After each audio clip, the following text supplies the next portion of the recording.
आज मी तुला जे व्रत सांगणार आहे त्याने तुझं आयुष्य बदलून जाणार आणि हे व्रत कुठलाही खंड न पडता जर तू केलंस तर जगातली कुठलीही शक्ती तुला खंडेरायांना भेटण्यापासून थांबवू शकणार नाही।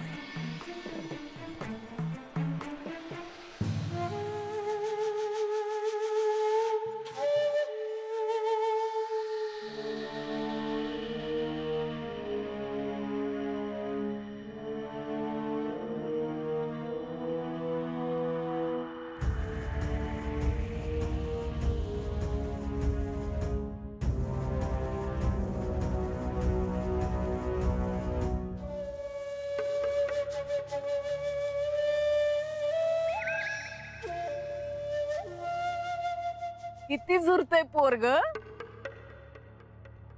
दिस म्हणू नका, रात म्हणू नका, एकच ध्यान। बानू बानू बानू बानू, मी असंच उभा होतो इथं। खोट बी बोलाय ना?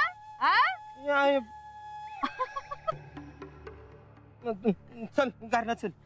घरला? अरे घरला जाऊन काय दिवा लावणार आहे? हा अरे आय हाय मी तुझी, तुला काय हवं न ग बघायला न ग?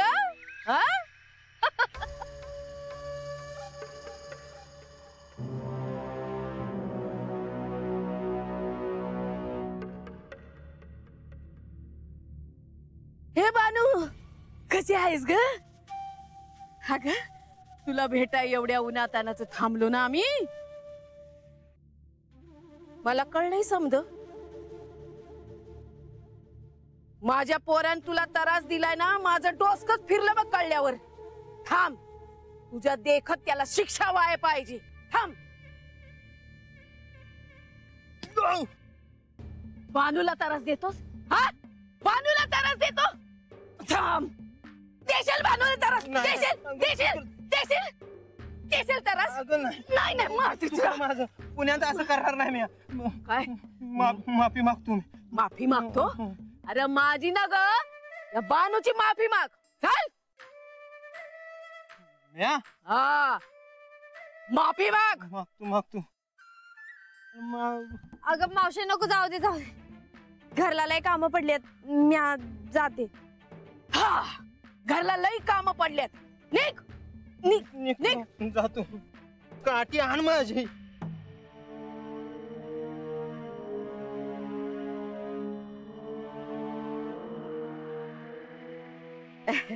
बानू, हे बानू, हे बघ कसा बी असला ना तरी मनानं लई निर्बळ आहे माझा मुलगा।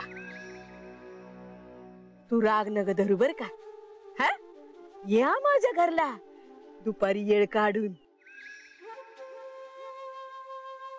लई गोड दिसती बघ। अगो बाया यो म्या।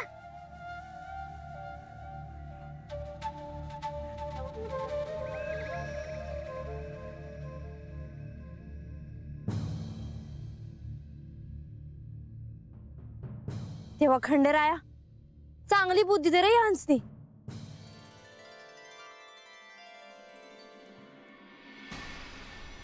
माझे कान आसुसलेत त्या जेजुरीतल्या हाहाकाराची वार्ता ऐकण्यासाठी।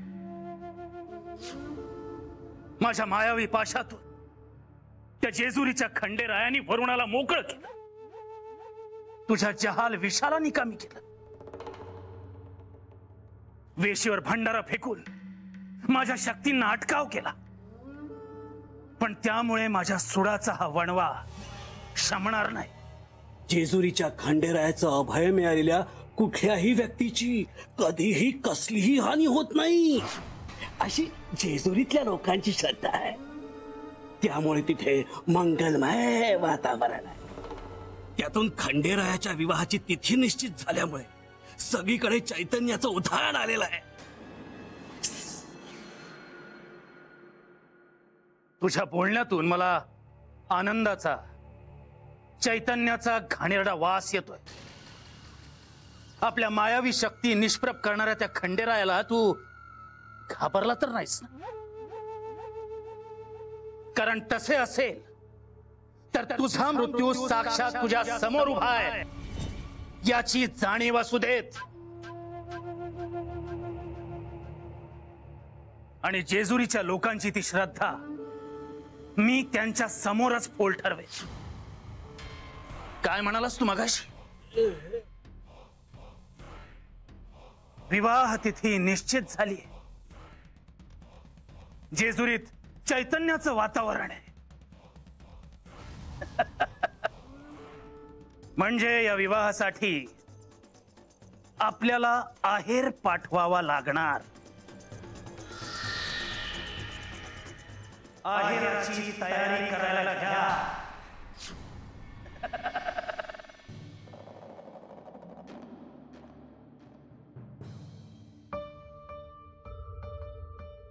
देवा,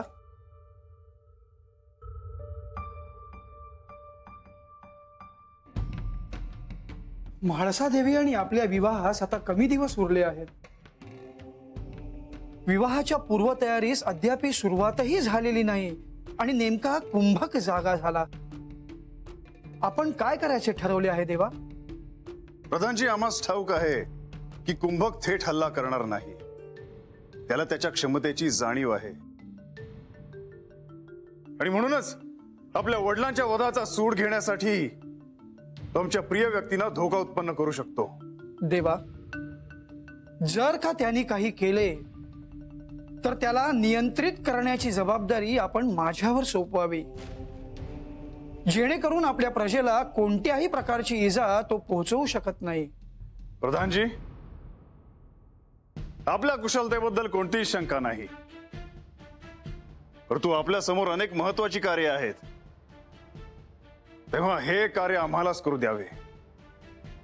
देवा, आता आपला विवाह होत आहे.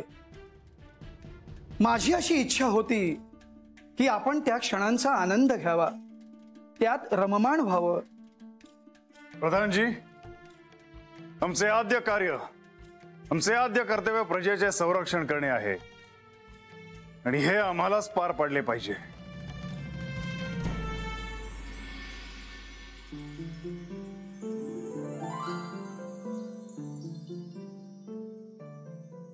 नारायण नारायण.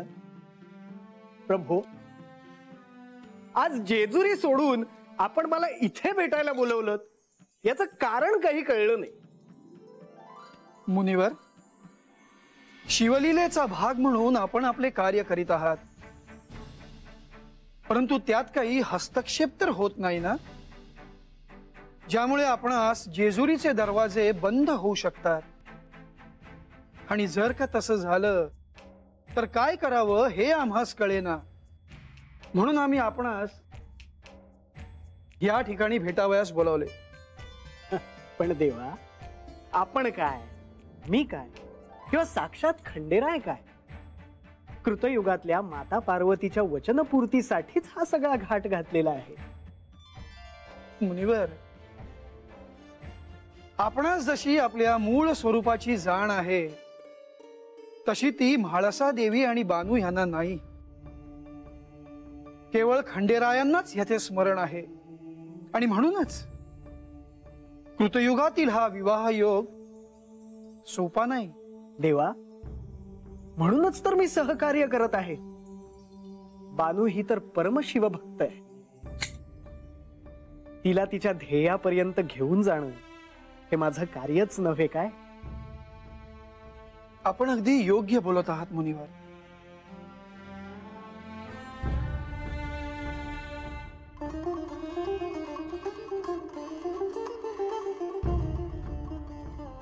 म्हाळसा देवी यांना त्यांच्या मूळ स्वरूपाची जाणीव नसली तरी त्या आदिशक्ती आहेत आणि त्यांना त्याची जाणीव नसणं हा शिवलीलेचाच भाग आहे. परंतु विवाह तिथी निश्चितीनंतर त्यांना त्यांच्या शक्तीची जाणीव होण्यास सुरुवात झाली आहे. प्रभो, आता आपणच मला सांगावे की मी काय करावे.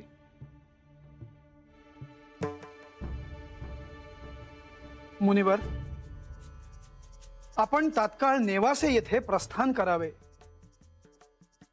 म्हाळसा देवी आणि आपली भेट घडून येणे आवश्यक आहे. खंडेरायांशी त्यांचा विवाह निर्विघ्नपणे पार पडण्यासाठी आपण म्हाळसा देवी यांना असे व्रत द्या जेणेकरून खंडेराय विवाहासाठी सिद्ध होतील. नारायण नारायण.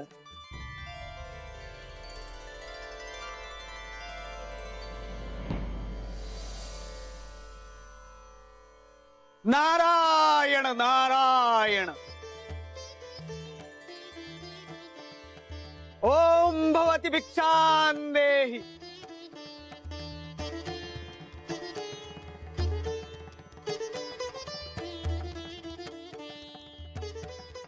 ओम भवती भिक्षां देहि.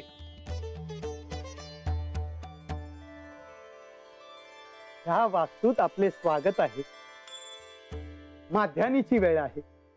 आपण आलात हे आमचे महत्भाग्यच. माझी आपणास नम्र विनंती आहे की आपली सेवा करण्याची संधी आपण मला द्यावी. आम्ही एकभुक्त आहोत. जे मिळेल ते एकाच वेळी जेवणारे. एकाच ठिकाणी आम्ही वास्तव्य करीत नाही. संसारी माणसाच्या वास्तूत आम्ही शक्यतो राहणे टाळतो. आपणासारख्या उपासकासाठी हे नियम योग्यच आहे.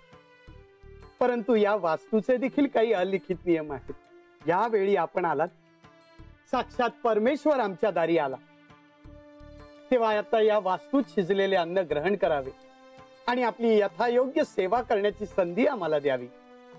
नारायण नारायण.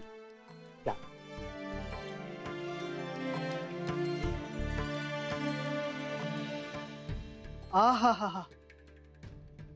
तुमच्या अंगणातली ही तुळस किती छान झाली आहे.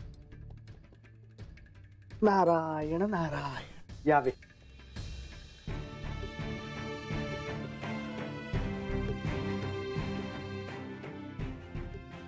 नारायण नारायण.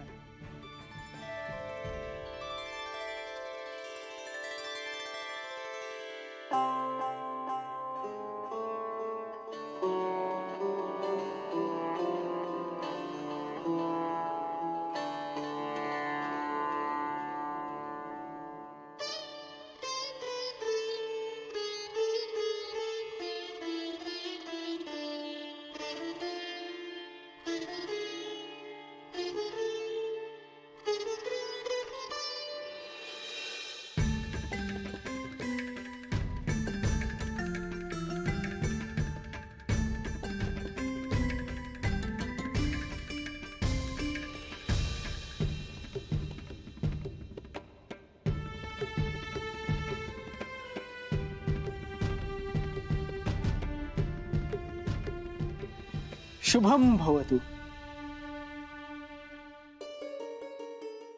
ही माझी पत्नी मायानंदा आणि ही आमची कन्या म्हाळसा.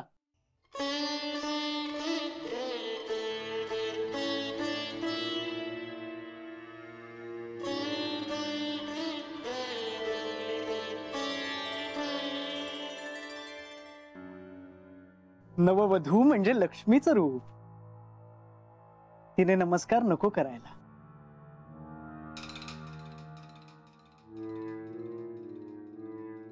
भोजनास बसावे. भोजन तयार आहे. आपण प्रथमच या वास्तूत येत आहात, तेव्हा भोजन करताना कोणत्याही प्रकारचा संकोच नसावा.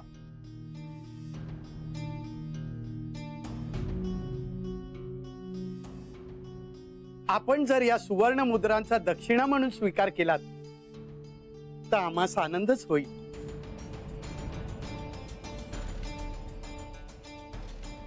नारायण नारायण. इच्छित फल प्राप्त्यर्थम शुभम भवतु.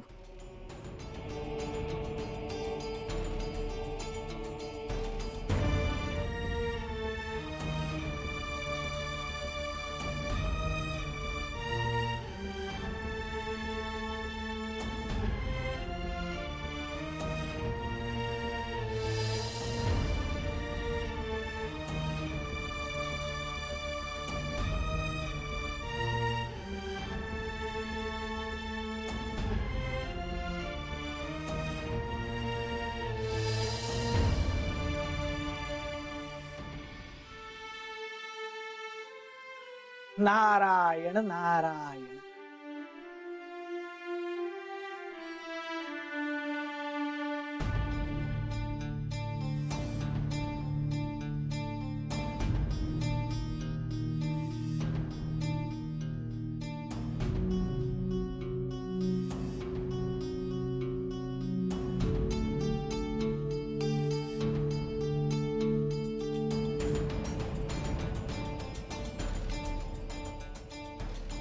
अन्नदाता सुखी भव.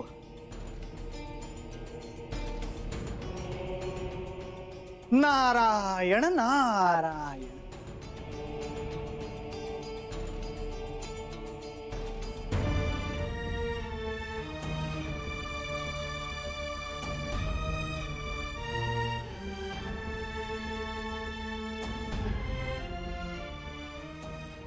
आजपर्यंत असंख्य ठिकाणी गेलो, पण इथल्या जेवणाची चव मात्र अद्भुत होती. आपल्या घरात साक्षात अन्नपूर्णेचे निवास आहे. नारायण नारायण.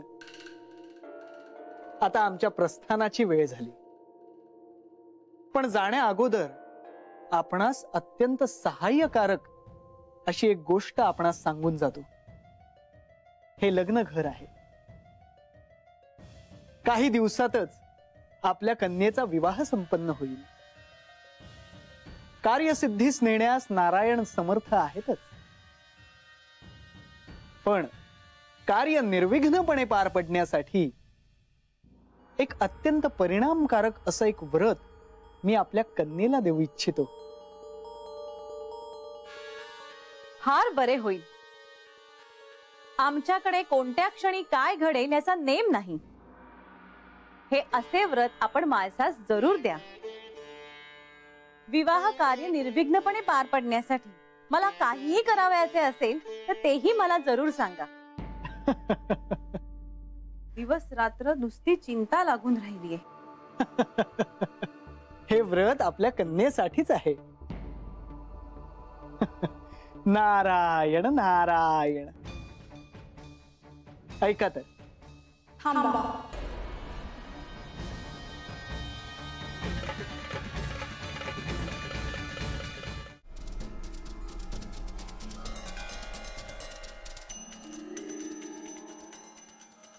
क्षमा असावी, परंतु मी आल्यापासून पाहते आहे की आपण नारायण नारायण हा जप चालवला आहे.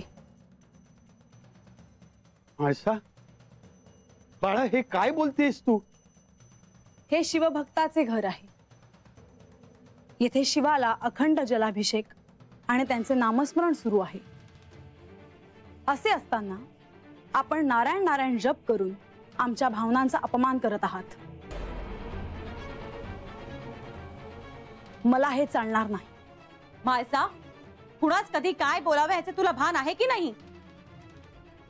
माझा विवाह पार पाडण्यासाठी श्री खंडेराय समर्थ आहेत. त्यासाठी मला तुमचे कोणतेही व्रत करण्याची आवश्यकता नाही.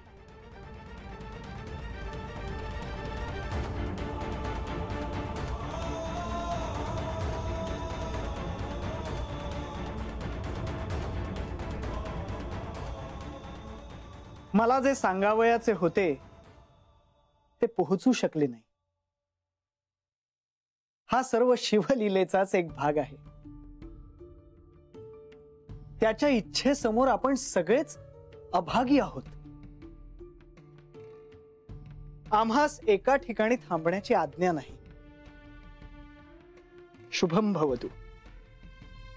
आजपर्यंत या वास्तूत कुणाचाही अपमान झालेला नाही.